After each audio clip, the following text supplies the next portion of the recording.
السلام علیکم معزز ناظرین گرامی، شروع کرتا ہوں اس رب ذوالجلال کے نام سے جو بڑا مہربان نہایت رحم والا ہے۔ تنہائی کے بارے میں کچھ عقل مند لوگوں کے اصول ملاحظہ فرمائیں۔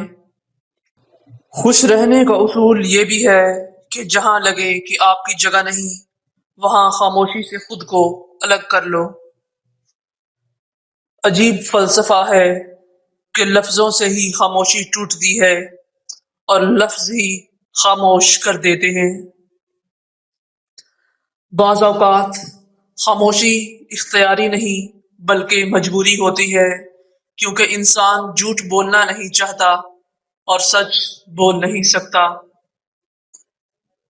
بعض دفعہ خاموشی وجود پر نہیں دل میں اترتی ہے، پھر اس سے مکمل خوبصورت اور بامعنی گفتگو کوئی اور چیز نہیں کر سکتی، اور یہ گفتگو انسان کی ساری زندگی کا حاصل ہوتی ہے، اور اس گفتگو کے بعد ایک دوسرے سے دوبارہ کچھ کہنا نہیں پڑتا۔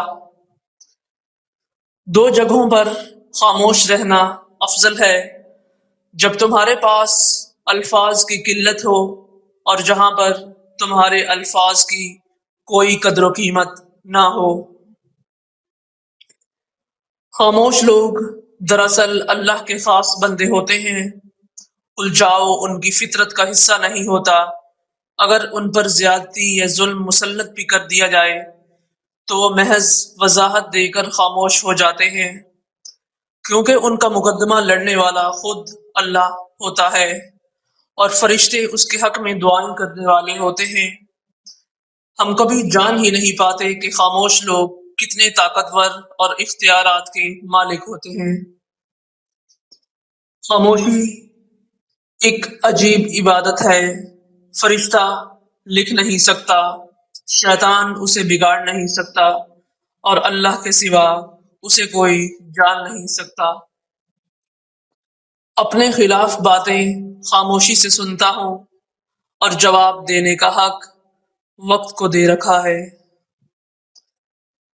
خاموشی ایک عظیم نعمت ہے، بالخصوص اس مقام پر جہاں اختلاف زیادہ، آوازیں بلند، علم کی کمی اور دلیل کی کوئی اوقات نہ ہو۔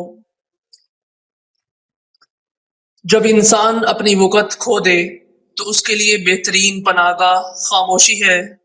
وضاحت کبھی سچا ثابت نہیں کر سکتی، ندامت کبھی نعم البدل نہیں ہو سکتی، اور الفاظ کبھی بھی انسان کو اس کا کھویا ہوا مقام واپس نہیں دلا سکتے، مگر خاموشی اسے مزید تذلیل سے بچا سکتی ہے۔ مضبوط لوگ خاموش رہتے ہیں اور وہ کبھی کسی سے شکایت نہیں کرتے۔ کچھ باتوں کا جواب صرف خاموشی ہوتی ہے، اور خاموشی بہت خوبصورت جواب ہے۔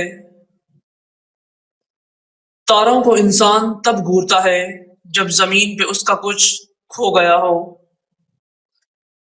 ایک اچھا تعلق ہوا کی طرح ہوتا ہے جو خاموش ہوتا ہے مگر ہمیشہ آپ کے پاس رہتا ہے۔ جب اندر تک گہری خاموشی چھائی ہو تو باخدا خاموشی کے سوا ہر آواز تکلیف دیتی ہے۔ تم جتنے زیادہ خاموش رہو گے اس قدر زیادہ سننے کے قابل ہوگے۔ کبھی ایسا بھی ہوتا ہے کہ الفاظ سے کہیں زیادہ دوسرے انسان کی خاموشی تکلیف دیتی ہے۔ جب درد حد سے بڑھ جاتا ہے تو انسان روتا نہیں، خاموش ہو جاتا ہے۔ جن کو خاموشیاں بھا جائیں وہ پھر بولا نہیں کرتے۔ خاموشیاں کبھی بے وجہ نہیں ہوتی، کچھ درد ایسے بھی ہوتے ہیں جو آواز چھین لیتے ہیں۔ شکر خاموشی کی کتنی زبانیں ہیں: نادک، درد، ضد، غصہ، انا اور شکر۔ الفاظ صرف چبھتے ہیں اور خاموشیاں مار دیتی ہیں۔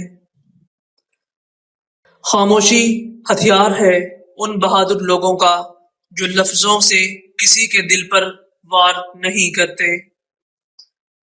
جو انسان جتنا خاموش رہتا ہے وہ اپنی عزت کو اتنا ہی محفوظ رکھتا ہے۔